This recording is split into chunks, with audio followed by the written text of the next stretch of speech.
টা দেখে উপায় নেই সে কে। তিশান অবশ্য তখনই চিনল না, তবে রাহাকে একেবারেই চিনল না। মেয়েটা তিশানদের বাসায় এসেছে, দরজা কলিং বেল চেপে দাঁড়িয়ে আছে মেবি। তিশান কিছুটা এগিয়ে গিয়ে ডাকলো। Excuse me.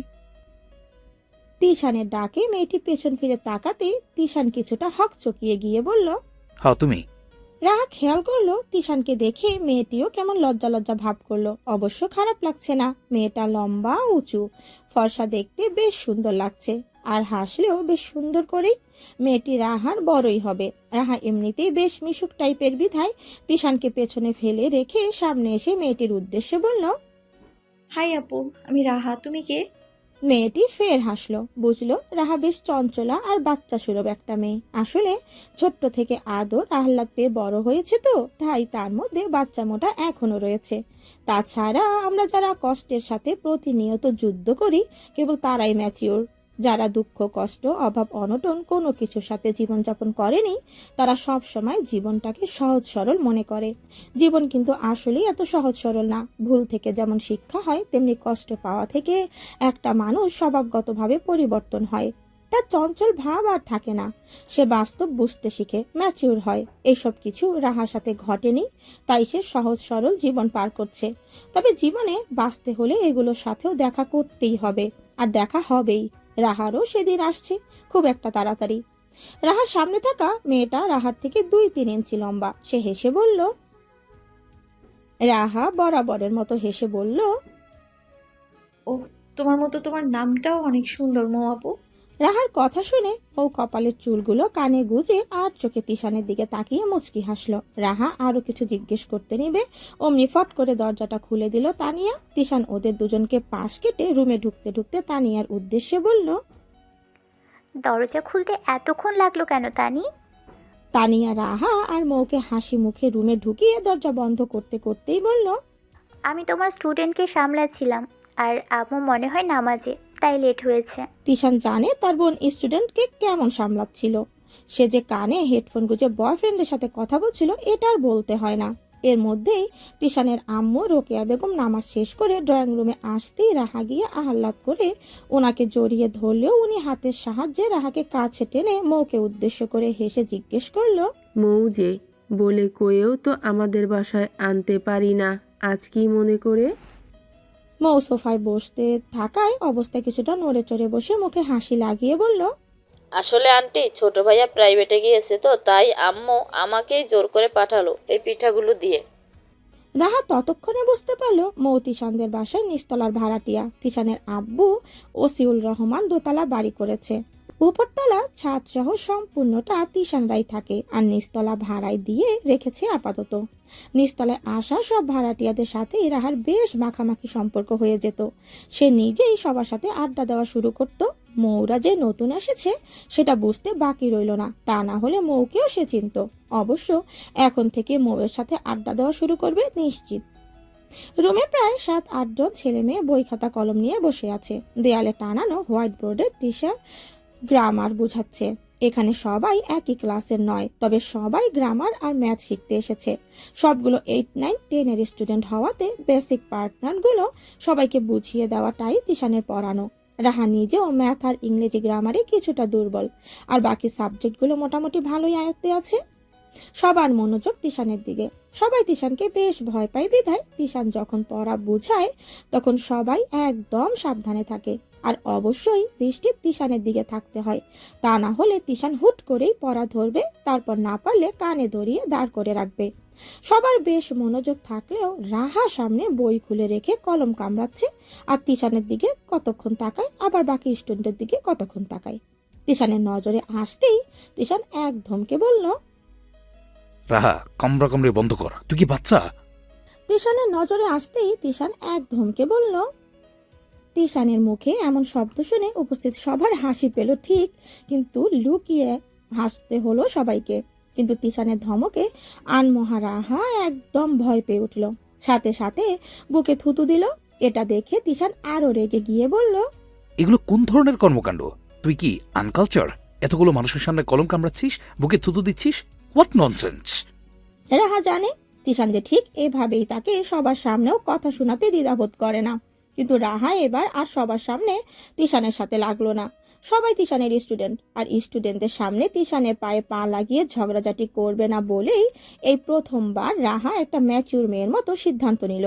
কিন্তু তিশানের করা অপমানে ভীষণ খারাপ লাগলো মেয়েটার। সবার সামনে এভাবে বলল তাকে। কয়েকটা ছেলে মেয়ে রাহার দিকে তাকিয়ে মিটিমিটি হাসলো। রাহা আর চোখে দেখলো তাদেরকে, তারপর তিশানের দিকে তাকালো। মিটিমিটি হাসা ছেলে মেয়েগুলোকেও তিশান ধমকালো। বোর্ডে দেওয়া লেখাগুলো ঘাড় নিচু করে এক নাগারে বিরতিহীনভাবে লিখলো রাহা। লেখা শেষ হতেই ডান হাতের সাহায্যে চোখটা মুছে উঠে চলে গেল। উপস্থিতি কেউই রাহার যাওয়ার পানে তাকানোর সাহস পেল না। তবে তিশান ঠিকই খেয়াল করলো রাহা রুম থেকে বের হয়ে গিয়েছে। ড্রয়িং রুমে আসতেই দেখলো মৌ এখনো যায়নি। তানিয়া আর তার মা মিলে তাকে ঘিরে আড্ডা করছে। রাহা তাদেরকে দেখেই সম্পূর্ণ মুখটাকে হাসি টেনে নিয়ে আসলো। সবার মাঝে গিয়ে বসে পড়লো। তানি রাহাকে কাছে টেনে নিয়ে বসিয়ে জিজ্ঞেস করলো, কি ব্যাপার স্যার, বকাঝকা করেনি নাকি?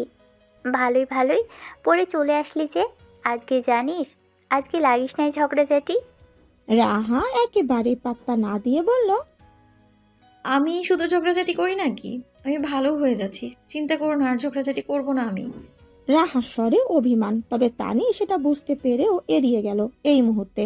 রাহা খেয়াল করলো মৌ কেমন করে রাহা আর তানিয়ার দিকে তাকিয়ে আছে। মৌয়ের উদ্দেশ্যে এবার রাহা বলল, আপু, তোমরা বুঝি নতুন এসেছো? মৌ হেসে মাথা নাড়িয়ে বোঝালো নতুন এসেছে। রাহা ফের জিজ্ঞেস করলো, তুমি কি পড়াশোনা করো আপু? কিসে পড়ো তুমি? মৌ আবারও হেসে বলল। রাহা বাহবা দিয়ে বলল, বাহ, তুমি তো সিনিয়র আপু। তুমি নিশ্চয়ই অনেক ব্রিলিয়ান্ট স্টুডেন্ট, তাই না? মৌ কিছু বলার আগেই রোকেয়া বেগম আয়েশ করে বলল, হ্যাঁ, মেয়েটা নাকি অনেক ব্রিলিয়ান্ট।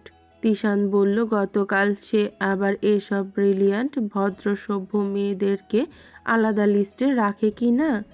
রোকেয়া বেগমের কথায় মৌ তো খুশিতে আধখানা হয়ে গেল। তবে রাহা খুশি হতে পারলো কিনা বোঝা যাচ্ছে না। তাও মুখের হাসি বজায় রাখলো। এর মধ্যেই বাকি স্টুডেন্ট ছুটি হয়ে গেল। সবাই বের হওয়ার সময় তাদের মধ্যে একজন, যার নাম লামিয়া, সে এগিয়ে এসে তিশানের আম্মু রোকেয়া বেগমকে সালাম দিয়ে গেল। রোকেয়া বেগম হাসি হাসি মুখ করে, সে কি প্রশংসা মেয়েটার! সে নাকি প্রতিদিন আসা যাওয়ার সময় তাকে সালাম দেয়।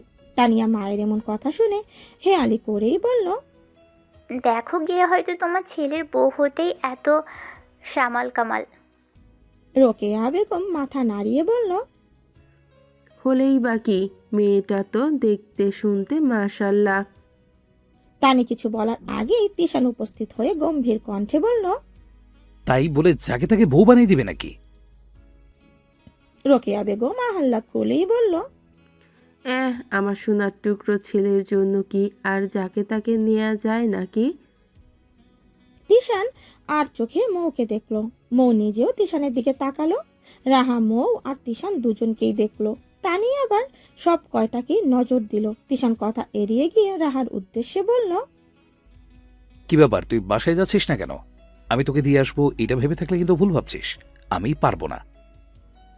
রাহা তিশানের দিকে তাকালো বেশ তেজ নিয়েই। হয়তো এক্ষুনি অনেক কিছু বলে দিত, কিন্তু কেন জানি না পারলো না। মনে হচ্ছে রাহা আর ঝগড়া করতেই পারে না, কিংবা মুখ দিয়ে কথা বের হয় না। যে মেয়ে শুধু শুধু হাজারটা কথা শুনিয়ে দিত তিশানকে, সে কিনা আজকে হুট করে কিছু বলতে পারছে না। কারণটা হয়তো মৌ। রাহা চাচ্ছে না মৌয়ের সামনে তিশানকে কিছু বলতে। আর আগে তিশানের প্রতি আলাদা একটা অধিকার বোধ কাজ করতো, যেটা থেকে রাহা শুধু শুধু তিশানের সাথে লাগতো। কিন্তু এখন তার মনে হচ্ছে তিশানের ওপর অন্য কারো অধিকার। তিশানের কথায় তানিয়া আর তার মা তিশানকে ধমকাধমকি দিচ্ছে। তবে রাহা মুখে কিছু বলল না তিশানকে, শুধু মুচকি হাসলো একটু। তারপর উঠে তানি আর তার খালামণিকে বিদায় দিল। মৌকেও টাটা দিতে ভুলল না। বের হয়েই সোজা নিচে নেমে গেল। পা কেমন আটকে গেছে, হাঁটতে পারছে না, মনে হচ্ছে পা নড়ছে না। নিচে এসে সিঁড়িতেই ধপ করে বসে পড়ল। কষ্ট কাকে বলে মেয়েটা জানে না, তাই এটা ঠিক কষ্ট যে উপলব্ধি করতে ব্যর্থ হলো। ভেবে নিল জ্বর আসবে, আর তাই মাথা ধরেছে। সিঁড়িতে বসে কয়েক মিনিট মাথায় হাত দিয়ে বসে রইল। তার মাথায় অন্য কিছু নেই আপাতত, কারণ সে অন্য কিছু উপলব্ধি করার সময় না। 10-12 মিনিট পর রাহা বুঝতে পারল বাসায় যেতে হবে এবার, কারণ সন্ধ্যা প্রায় গাঢ় হচ্ছে। অন্ধকার ছেয়ে যাচ্ছে আশপাশটা। রাহা সিঁড়ি পেরিয়ে গেটের কাছে আসলো। এলোমেলো পায়ে গেট পেরিয়ে রাস্তায় নামলো। কি জানি মনে করে পেছন ফিরে তাকাতেই দৃষ্টি একদম দোতলা বাড়ির ছাদে চলে গেল। অমনি রাহার বুকের ভেতরটা কেন জানি ধক করে উঠল। তিশান মোর সাথে দাঁড়িয়ে আছে ছাদে। পরপর 2 দিন রাহা বিছানা থেকে উঠতে পারল না। সেদিন গুড়ি গুড়ি বৃষ্টিতে ভিজে আসার কারণেই এই জ্বর আসার পূর্বাভাস হিসেবে ছিল সেদিন তার মাথা ব্যথাটা, তাছাড়া অন্য কিছু নয়। এমনটাই উপলব্ধি করলো রাহা নিজে। আজ কিছুটা সুস্থ মনে হচ্ছে মেয়েটাকে। শরীর থেকে জ্বরটা চলে গিয়েছে, তবে শরীর বেশ দুর্বল। মুনতাহারা 3 রাত এক করে মেয়ের পিছনে পড়ে আছে। এখন যেটা লাগে সেটাই করছে। সামনে মেয়েটার এক্সাম। এখন যদি এভাবে অসুস্থ হয়ে থাকে তাহলে তো হবে না। জ্বরটা একটু কমতেই রাহা মায়ের কাছে বায়না ধরলো তার নাকি আইসক্রিম খেতে ইচ্ছে করছে। এমন কথা শুনে যে কারো মায়ের মাথায় আকাশ ভেঙে পড়তে পারে, কিন্তু কিচ্ছু করার নেই। যেই মেয়ে মুখে কিচ্ছুটি তুলছে না সে যে এখন মুখ খুলে কিছু খেতে চেয়েছে সেটাই তো অনেক কিছু। কিন্তু রাহাকে একা বাসায় রেখে মুনতাহারা আইসক্রিম আনতে বাহিরে কিভাবে যাবে সেটা ভেবেই হতাশ হলো। রাহা অবশ্য বলেছে সে একা থাকতে পারবে, কিন্তু উনি তাতে নাকচ করে দিল। কিছুটা ভেবে ফোনটা হাতে নিয়ে কাউকে কল করে মুনতাহারা মেয়ের জন্য আইসক্রিম নিয়ে আসার কথা জানালো। রাহার কথা বলতে ভালো লাগছে না বিধায় মুখ খুলে জিজ্ঞেস করলো না যে কাকে পাঠিয়েছে। সুস্থ থাকলে এতক্ষণে মুখ দিয়ে কত কথা যে বের হতো। দুর্বল শরীর নিয়ে বিছানার এক কোণে চুপটি করে বসে আছে রাহা। এর মধ্যেই রুমের মধ্যে আবিষ্কার করলো যে কেউ এসেছে। চোখ খুলে তাকাতেই চোখের সামনে ভেসে উঠল তিশানের আম্মু মিসেস রোকেয়া, পাশে তানিয়া আর তার পাশে মৌয়ের পেছনে তিশান দাঁড়িয়ে। সবাই অসুস্থ রাহাকে দেখতে এসেছে, তবে তিশানকে দেখে মনে হচ্ছে যেন জোর করে নিয়ে আসা হয়েছে। সবাইকে দেখেই রাহা লাফ মেরে উঠে পড়ল বিছানা থেকে। তানিয়াকে 2 হাত দিয়ে জড়িয়ে ধরে বলল, ওমা তোমরা জানো তানিয়া আপু, তোমাদেরকে দেখে আমার শরীর ভালো হয়ে গিয়েছে মনে হচ্ছে। আমার তো অনেক ভালো লাগছে এখন। রোকেয়া বেগম বোনের মেয়েটাকে নিজের মেয়ের চেয়েও বেশি আদর করে। হরেক রকমের আচার পিঠা এটা সেটা নিয়ে চলে এসেছে। বোনের থেকে শুনেছে মেয়ে কিছু খায় না। এনেই সব রাহার সামনে ধরলো। রাহা রোকেয়া বেগমের শরীর ঘেঁষে বসে বলল, খালামণি এসব কিছু খাবো না আমি। তোমাদেরকে দেখেই তো আমার মন আর শরীর দুটোই ভালো হয়ে গেছে। রোকেয়া বেগম মজা করে বলল, তো এটা আগে বলবি না? আগে জানলে তো জ্বর আসার সাথে সাথে ঔষধ হয়ে চলে আসতাম তোদের বাসায়। ওনার কথায় সবাই হেসে দিল। রাহা মৌকে নিয়ে এগিয়ে এসে হেসেই বলল, ও আপু, তুমিও আমাদের বাসায় আজকেই প্রথম আসলে। জানো আমার যে কি খুশি লাগছে না। তুমি দাঁড়িয়ে আছো কেন, বসো না। মৌ রাহার কথা মতো মুখে হাসি ঝুলিয়ে এক পাশে গিয়ে দাঁড়ালো। রাহা এবার দাঁড়িয়ে থাকা তিশানের দিকে তাকিয়ে বলল, তিশান ভাইয়া বসো। তিশান অবশ্য কিছু না বলেই তার মায়ের পাশে গিয়ে বসলো। রাহা মেহমান দেখে ব্যস্ত হয়ে গেল মনে হচ্ছে। এদিক সেদিক দৌড়াচ্ছে সে। অবশ্য সবটা মৌয়ের জন্য, কারণ মৌ নতুন মেহমান, তাই আলাদা একটা আপ্যায়ন করা লাগে। আর বাকিরা তো প্রায় আসা যাওয়ার মধ্যেই থাকে, কিন্তু রাহা বেশ খুশি হয় যদি তাদের বাসায় মেহমান আসে। এর মধ্যেই বাইরে থেকে আইসক্রিম নিয়ে হাজির হলো ছাদের ঘরে থাকা ছেলে ইবরাজ, যাকে ছোট করে সবাই রাজ বলেই ডাকে। দেখতে সুদর্শন হলেও পাড়ার মুরব্বীরা তাকে তেমন পছন্দ করে না, কারণ রাত বেরাতে বাসায় ফেলে। বাহিরে সে কি কাজ করে এটাও কেউ জানে না। বাসায় থাকে একা, বাবা মা আছে নাকি নাই সেটাও কেউ জানে না। প্রথম প্রথম মানুষজন জিজ্ঞেস করলেও এখন আর করে না, কারণ রাজ কখনো এসবের উত্তর কাউকে দেয়নি। কারোর সাথে প্রয়োজনের বেশি কথা বলে না, কিন্তু ছাদে বন্ধুদের নিয়ে বেশ হই হুল্লোড় করেই আড্ডা দিতে দেখা যায় তাকে। দিন নাই রাত নাই যখন তখন ছাদে পড়ে পড়ে ঘুমায়। কখনো সিগারেট ফুঁকে, কখনো বা গিটার বাজিয়ে বেসুরে গান গাইতে থাকে। এতে কারো সমস্যা হচ্ছে কি হচ্ছে না তাতে কার কোনো খেয়াল নেই। ছাদের ঘরটাতে থাকে বলেই ছাদে তার এই রাজত্ব। বাকি ভাড়াটিয়ারা অবশ্য বাড়িওয়ালাকে ফোন করে জানিয়েছে এই ছেলেকে যেন বাড়ি থেকে চলে যেতে বলে, তা না হলে তারা বাড়ি ছেড়ে দিবে। কিন্তু বাড়িওয়ালা বলেছে যার ভালো লাগবে সেই থাকুক, আর ভালো না লাগলে চলে যাক। এরপর আর কি, যাদের থাকার দরকার তাদের ছাদকে ইগনোর করেই থাকতে হচ্ছে। তাছাড়া আর কোনো সমস্যা অবশ্য রাজ করে না। তবে সমস্যা হিসাবে দেখলে এগুলো সমস্যা, তা না হলে এগুলো তেমন সমস্যা না। তেমনি মুনতাহারাও পাশের বাসার ভাবিদের থেকে রাজের ব্যাপারে মুখে মুখে শুনেই ছেলেটাকে বেশ ইগনোর করত। রাহাকে দূরে দূরে থাকতে বলে দিয়েছিল। ছাদে তো নিজেও যেত না, আর মেয়েকেও যেতে দিত না। কিন্তু একদিন যখন অনেক বাজার সদাই নিয়ে গেট পর্যন্ত এসে রুমে পর্যন্ত যাওয়া সম্ভব হচ্ছিল না একা হাতে, আবার দারোয়ানকেও এই মুহূর্তে পাচ্ছিল না, ঠিক তখনই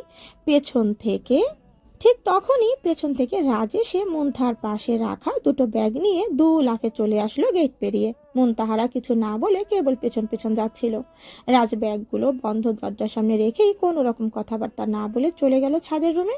সেই থেকে মুনতাহারা রাজের সাথে হালকা করে মিশে, এটা সেটা সাহায্য করে, তবে একদমই পারতেছে না ঠিক সেই সময়টাতে রাজের সাহায্য চায়। রাজ অবশ্য কখনো মুখ ফুটে না করে নাই কোনো কিছুতে, তবে যখনই মুনতাহারা রাজকে ফ্যামিলি কিংবা পার্সোনাল কিছু জিজ্ঞেস করেছে, সে সময়টাতে ইগনোর করে চলে যেত রাজ। তাছাড়া কখনো মুনতাহার অবাধ্য হয়নি ছেলেটা, যে কারণে মুনতাহারা বেশ ভালো চোখেই দেখে রাজকে। রাজ আইসক্রিমগুলো দিয়ে যেতে নিলেই মুনতাহারা বেশ জোর খাটিয়ে রাজকে আটকে দিল। বাকিদের জন্য নাস্তা পানির ব্যবস্থা করা হয়েছে। রাজকেও অনেক জোর করলো কিছু যেন অত্যন্ত মুখে দেয়, কিন্তু না, রাজ বরাবরের মতোই আজকেও কিছু খেলো না, বরং নিজের সিদ্ধান্তে অটল থেকেই সে মুনতাহারার অনুরোধ ফিরিয়ে দিয়ে চলে গেল। মুনতাহারা বেগম এখন আর রাগ করে না। প্রথম প্রথম রাজের প্রতি রাগ লাগতো, যখন মায়ের মতো ভালোবেসে কিছু দিত তখন ফিরিয়ে দিলে একটু অভিমান হতো, কিন্তু তাতে কি, রাজের তাতে কোনো কিছু যায় আসতো না। সে একেবারে বেখেয়ালি ছিল এ ব্যাপারে। সে রাগ করলো, কে অভিমান করলো, কিংবা কে কি বলল, কে কি ভাবলো, এতে তার কোনো কিছু যায় আসে না, এমন একটা অবস্থা। রাহা অবশ্য প্রথমে তার মায়ের সাথে চিল্লাতো যে উনি কেন একটা বখাটে ছেলের ওপর নিজের ছেলের মতো করে রাগ নিয়ে বসে থাকে। এখন আর নতুন করে কিছু বলতে হয় না। বলতে বলতে রাহা তাদের ব্যাপারটাকেও এখন এড়িয়ে যায়। এদিকে রাহার হাতে আইসক্রিম দেখে তিশান বেশ কাঠখট্টা কণ্ঠে বলল, আন্টি, তোমার মেয়ে বরাবরই নাটকবাজ। জ্বরের মধ্যে সে নাকি আইসক্রিম খেতে যাচ্ছে। নাটক করার আর জায়গা পায় না, নাকি জ্বরই আসে নাই? দেখো ভালো করে, সব হলো পড়াশোনা ফাঁকি দেওয়ার ধান্দা। রাহা দাঁত কিরমির করে বলল, তিশান ভাই, একদম রাগিয়ে দেবেন না আমায়। আমার কপালে হাত রেখে দেখেন, এখনো জ্বর জ্বর ভাব আছে। তিশান চোখ মুখ খিচে কপাল কুচকিয়ে বলল, আমার বই গেছে তোর কপালে হাত রাখতে? তুই যে পরিমাণ নোংরা, জ্বরের বাহানায় না জানি কতদিন ধরে গোসলও করিস না। রাহাকে কিছু বলতে না দিয়ে মুনতাহারা বেগম সামনে এসে বলল, হয়েছে তিশান, আমার মেয়েটাকে খোঁচা মারিস না বাপ। আমার মেয়েকে আজকেই গোসল করিয়ে দিয়েছি। তিশান ভ্রু নাচিয়ে বলল, তার মানে তো কালকে গোসল করেনি জঙ্গলটা। তানিয়া মুখ টিপে হেসে দিল। মুনতাহারা আর রোকেয়া রাহাকে সান্ত্বনা দেওয়ার সাথে সাথে তিশানকে বকে দিল। মৌ সবার সাথে তাল মিলিয়ে চলছে, হাসছে, সবাইকে দেখছে, চুপ থাকছে, কথা বলার হলে বলছে। রাহার মনটা বেশ ফুরফুরে, সবাইকে দেখে তার মন ভালো হয়ে গেল। তানিয়া বেশ আয়েশ করে ছাদে যেতে চাইলো, কিন্তু রাহা বারণ করে দিয়ে বলল, না তানিয়া আপু, ছাদ অনেক নোংরা, আর তিশান ভাই সর বমি টমি করে দেবে এই ছাদে গেলে। তানিয়া মুখ ভেঙচি মেরে বলল, তোর তিশান ভাইকে নিয়ে যাচ্ছে কে ভাই? রাহা ঠোঁট উল্টিয়ে বলল, তিশান ভাইকে সাথে নিতে হবে না গো আপাই, তোমরা গেলেই দেখবে সে তোমাদের শরীরের গন্ধ পেয়ে যাবে আর অমনি নাক তুলবে। এমনও হতে পারে যে তোমাদেরকে গোসল করিয়ে তারপর বাসায় নেবে। রাহার কথায় মৌ উচ্চস্বরে না হেসে পারল না। তানিয়া হাসলো, কারণ রাহা আসলে ভুল কিছু বলে নাই। মৌয়ের হাসির আওয়াজটা একটু বেশি হওয়াতে কোথা থেকে ফট করে তিশান এসে রাহাকে বলল, এমন কিছু বলবি না যে কথা শুনে পাশের জন আওয়াজ করে হেসে পরিবেশ নষ্ট করে, বুঝলি? রাহা বোকা বোকা চোখে তিশানের যাওয়ার পানে তাকিয়ে থেকে বিড় বিড় করে গালি দিয়ে শব্দ করে বলল, আমাকে কথা না শোনাইলে ওই বজ্জাত পোলার পেটের ভাত হজম হয় না তো। হাসলো কে আর কথা শোনাইলো কাকে রে? মৌ পাশ থেকে বলল, তোমার ভাই তোমাকে খুব ভালোবাসে তো তাই শাসনে রাখে। বড় ভাইয়েরা ছোট বোনদেরকে ভালোবাসে বেশি, আবার শাসনও করে বেশি। রাহা ভালোবাসা বাসির কথার মধ্যে না গিয়ে বলল, শাসন নাকি অত্যাচার বলো তো আপু? সব কিছুতে এইভাবে খুদ ধরলে এটাকে শাসন কি করে বলে? মৌ আর তানিয়া ফের কিছু বলতে পারলো না। তিশান বেশ তাড়া দিল গেটে দাঁড়িয়ে। তানিয়া প্রায় দৌড়ে গেল, তা না হলে বায়ে যে তাদের ফেলে রেখে চলে যাবে এটাতে ভুল নেই। মেহমান চলে গেলে কি যে খারাপ লাগে, সম্পূর্ণ ঘর ফাঁকা লাগে, অস্থির লাগে, মনে হয় না আসলেই ভালো হতো। কেন যে আসলো এসেই খারাপ লাগা বাড়িয়ে দিয়ে যায়। রাহার সেম এমনটাই লাগছিল, বেশ ফাঁকা ফাঁকা লাগছিল তার। তখন প্রায় সন্ধ্যা। মুনতাহারা সব গোছগাছ করতে ব্যস্ত কিচেনে। ওদেরকে রাতে খেয়ে যাওয়ার জন্য কত জোর করলো, কিন্তু এই তিশানটার জন্য যত সমস্যা। কেন যে এটাকে আনতে গেল এটা ভেবে আফসোস করছে মুনতাহারা। আর রাহা আফসোস করছে এটা ভেবে যে তানিয়া আর মৌকে আজকে রেখে দিতে চেয়েছিল, কিন্তু তিশান তো কোনো রকমই যেন ওদেরকে থাকতে দিবে না। মনে হলো ওরা থাকলে যেন রাহার শরীরের জ্বর ওদের শরীরে চলে যাবে। তিশানের চোখে যেন করোনা ভাইরাস। সারা তিশান না, রাহা পারলে আরো গালি দিত তিশানকে, কিন্তু পারে না বলে এইটুকুই। মুনতাহারা হাতের কাজ শেষ করে রাহার কাছে আসতেই দেখলো রাহা ব্যালকনিতে বসে আছে বাহিরের দৃষ্টি দিয়ে। বাহিরের হিমেল বাতাসটা একেবারে শীতল করে দিচ্ছে শরীরটাকে। মনে হচ্ছে অক্টোবরের আকাশে শীতের আগমন হচ্ছে। বাতাসের সাথে রাহার মনটা ফুরফুরে রইল কিছুটা, কিন্তু যেই ওর মায়ের ডাক পড়ল আর সে হাতে একটা পেয়ালা ধরিয়ে দিয়ে বলল, মা, এটা একটু ছাদের ঘরেটাতে দিয়ে আয় তো আজকে। রাহা বিরক্ত হয়ে বলল, আম্মু আমি পারবো না, প্লিজ। তুমি কি দিচ্ছ তাকে? কথাটা বলেই পেয়ালার উপরের ঢাকনাটা সরিয়ে দেখলো পায়েস আর দুটো মিষ্টি রয়েছে বাটিতে। কাউকে কিছু দিলে রাহা রাগ করে, ব্যাপারটা মোটেও এমন না, বরং সে আরো বেশি খুশি হয় কাউকে কিছু দিতে পারলে। কিন্তু রাজকে সে পছন্দ করে না বিধায় তাকে কিছু দিতেও রাজি না। পায়েস দেখে বেশ বিরক্ত হয়ে বলল, পায়েস? মা, তুমি বরং 1 প্যাকেট সিগারেট কিনে দাও, আমি ওটা দিয়ে আসি তাকে, দেখবে খুশি হবে সে। মুনতাহারা মেয়ের কথা না হেসে পারল না, পেয়ালাটা দিয়ে চলে যেতে যেতে বলল, কথা না বলে যা দিলাম তাই দিয়ে আয়, যা। রাহা মায়ের পেছন পেছন যেতে যেতে ঘুমিয়ে বলল, আম্মু প্লিজ, ওই ছেলে এগুলো রাখবে না। কখনো কিছু রেখেছে সে আমাকে ফিরিয়ে দেবে শিওর। আর এত বড় অপমানিত স্থানে আমি জেনে শুনে যেতে চাই না। মুনতাহারা মেয়ের কাঁধে হাত রেখে কোনো রকমে বুঝিয়ে শুনিয়ে দরজা পর্যন্ত ঠেলে দিয়ে দরজায় দাঁড়িয়ে বলল, আমি দাঁড়িয়ে আছি, তুই যা। আমাকে তো ফিরিয়ে দেয়, তোকে ফিরাবে না মনে হচ্ছে, তুই তো ছোট মানুষ। রাহা মায়ের কথায় ভরসা না পেলেও কিছু করার নেই ভেবে এলোমেলো পায়ে ছাদে যাওয়া সিঁড়িতে পা রাখলো। হাতে রাজের জন্য নিয়ে যাওয়া পায়েসের বাটি। রাহার বুক ধক ধক করছে এটা ভেবে যে লোকটা আবার কিনা রিয়াক্ট করে বসে। দেখে তো হনুমানের মতো লাগে, হাতির মতো একটা শরীর, জেব্রার মতো ইয়া লম্বা। দেখতে হলে মাথা উঁচু করে দেখতে হয়। লাল লাল চোখগুলো দেখলেই রাহার মেজাজটা খারাপ হয়ে যায়, কিন্তু এখন বাধ্য হয়ে যেতে হচ্ছে। কে জানে কি হয়। আজ আকাশে চাঁদ নেই, রাতের আকাশ হয়েও আকাশটা মেঘলা, তবে সম্পূর্ণ চাঁদটাই আলোকিত। রাহা ছাদের দরজায় পা রেখেছিল ভীষণ ভয়ে আর ইতস্ত বোধ নিয়ে, কিন্তু যেই না ছাদে পা রেখে সম্পূর্ণ ছাদটাতে একবার চোখ ঘুরিয়ে নিল, অমনি অবাক হয়ে গেল। বেশ অনেক দিন যাবৎ ছাদে আসা হয় না। এই ইবরাজ আসার পর থেকে ছাদে আসাটা একরকম নিষিদ্ধ হয়ে গিয়েছিল। তারপর লোক মুখে শুনতো ছাদের নাকি যা তা অবস্থা, কিন্তু মানুষ যতটা বলতো ঠিক ততটাও না। হালকা নোংরা, তবে এমনিতে ঠিকঠাক আছে। কেউই আসে না ছাদে। ইবরাজ তার বন্ধুদের নিয়ে আড্ডা দেয়, এতে তো আর ছাদ পরিষ্কার থাকার কথা বা আশা করা যায় না। কাগজপত্র এটা সেটা, কোকের বোতল, সিগারেটের প্যাকেট ইত্যাদি এমন অনেক কিছুই ছিল। তবে রাহা অত পরিষ্কার কেউ নয় বলে তার কাছে ওগুলো আহামরি লাগলো না, আবার তত ভালোও লাগলো না। রাহা ছোট ছোট পা ফেলে ডান পাশে থাকা রুমটার সামনে যেতে যেতে ভাবলো, এমন পরিবেশ যদি তিশান ভাই দেখতো, নির্ঘাত এখানেই বমি করে দিত। সে তো আবার ওভার ক্লিন একটা মানুষ। রুমের দরজার সামনে এসে কিছুক্ষণ দাঁড়িয়ে রইল রাহা। বুঝতে পারছে না কিভাবে ডাকবে, বেশ আনইজি লাগছিল বেচারির। দাঁড়িয়ে দাঁড়িয়ে নিজে নিজে প্র্যাকটিস করছিল কিভাবে ইবরাজকে ডাকা যায়। দরজার সামনে কান পেতে ভিতরের অবস্থা বোঝার চেষ্টা করছিল রাহা। কি জানি কি অবস্থা আছে সে কে জানে। একটু খেয়াল করতেই বুঝতে পারল ভেতরের হালকা গিটার বাজানোর শব্দ হচ্ছে টুংটাং। বেশ ধীরে আর অল্প আওয়াজেই সেই টুনটান রাহা শুনল 2 সেকেন্ডের মতো। ইবরাজ যে মাঝে মাঝেই ছাদে বসে বন্ধুদের নিয়ে গলা ফাটিয়ে গরুর মতো গান করে, সেটা অবশ্য রাহাসহ বাড়ির সবাই কম বেশি সকলের জানা। সব চিন্তা ভাবনা বাদ দিয়ে রাহা এবার নিজের উপর বেশ বিরক্ত হলো। তখন থেকে দরজার সামনে দাঁড়িয়ে পায়তারা করছে, কিন্তু কিছু করতে পারলো না ভেবেই দরজার মধ্যে হাত দিয়ে কিছুটা জোরে বাড়ি মারলো। 2 সেকেন্ড পর হুট করে ইব্রাজ দরজা খুলে সামনে দাঁড়াতেই রাহা হতভম্ব হয়ে পড়ল। মনে মনে আওড়ালো, বাপ রে, এটা এত বড় কেন? একদম ঘাড় উঁচু করে তাকাতে হয়। রাহা ততটাও লম্বা না বলে ইব্রাজকে তার কাছে ইয়া লম্বা মানুষই মনে হলো।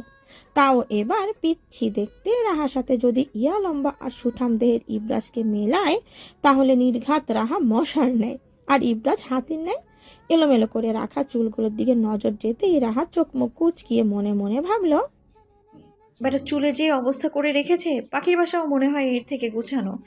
ইচ্ছে তো করছে একটা কেচি এনে কিচকিচ করে চুলগুলো কেটে দিই। বেটা ছাগল্লা কোথাকার। রাহার এত এত চিন্তা ভাবনার মধ্যে বাধা দিয়ে ইব্রাজ গম্ভীর কণ্ঠে বলে উঠল। কি চাই? ইব্রাজের কথায় রাহা নড়ে চড়ে উঠল।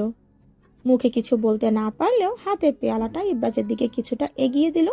ইব্রাজ রাহার হাতের দিকে তাকিয়ে ফের মুখের দিকে তাকিয়ে জিজ্ঞেস করলো। কি এটা? রাহা নিজেকে সামলিয়ে সোজা হয়ে দাঁড়িয়ে সাহসীর মতো বলে উঠল। পায়েস আম্মু পাঠিয়েছে। ইব্রাজ তখনই কিছু বলল না। রাহা অবশ্য সেই সুযোগটা দিল না। পেয়ালাটা এগিয়ে দিয়ে ছটপট করে বলল, দেখেন, ফিরিয়ে দিবেন না বলে দিলাম, আম্মু অনেক শখ করে পাঠিয়েছে। ইব্রাজ আর কিছু বলল না, বরং রাহার হাত থেকে পেয়ালাটা নিজের হাতে নিয়ে হুট করে রাহার মুখের উপর দরজাটা বন্ধ করে দিল। রাহা তো অবাক। বিড়বিড় করে অনেকগুলো কথা শুনিয়ে সিঁড়িতে পা রাখলো রুমের উদ্দেশ্যে।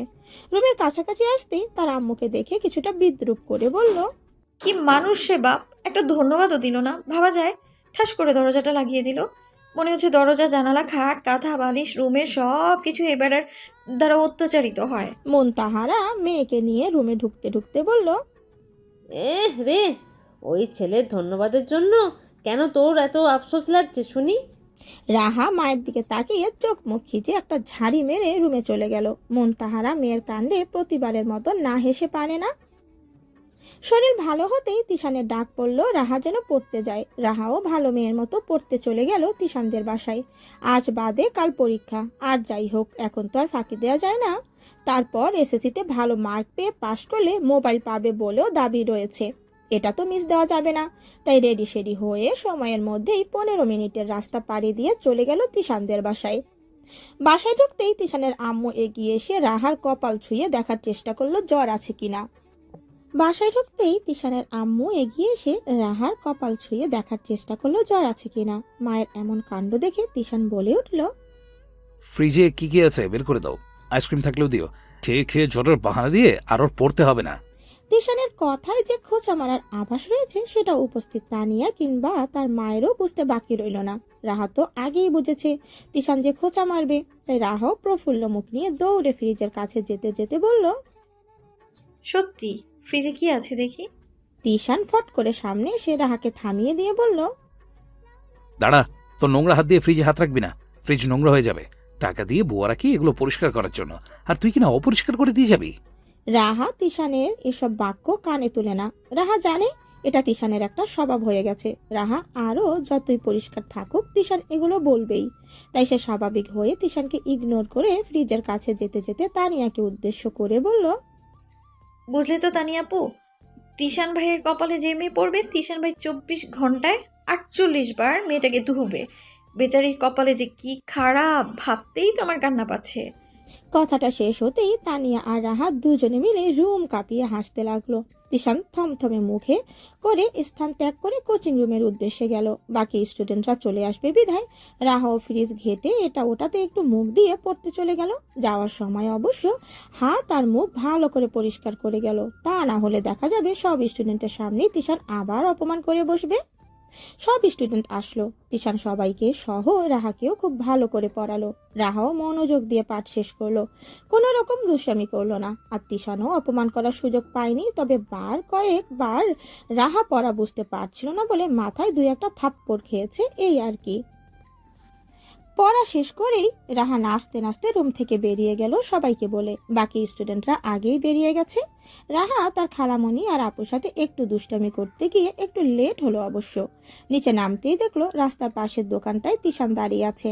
রাহা প্রথমবার তাকিয়ে আর দ্বিতীয়বার তাকানোর সাহস পেল না, কারণ তিশানের সাথে তার কিচ্ছু বন্ধু ছিল। তাকিয়ে থাকাটা বেমানান লাগে। আর তিশান নিজেও ব্যাপারটাতে বিদঘুটে ভাবে নেবে। সে ভালো কিছুকেই ভালোভাবে নেয় না, আর খারাপ কোনো কিছু নিবে তো দূরে থাক। রাহাত আর খালামণিদের সাথে কথা বলার সময় তিশান নিচে নেমেছে, এই হিসাবটা মিলেই রাহা বাসার উদ্দেশ্যে হাঁটা ধরল। তিশানদের বাসা থেকে একটু দূরে আসতেই পেছন থেকে কেউ ডাকলো,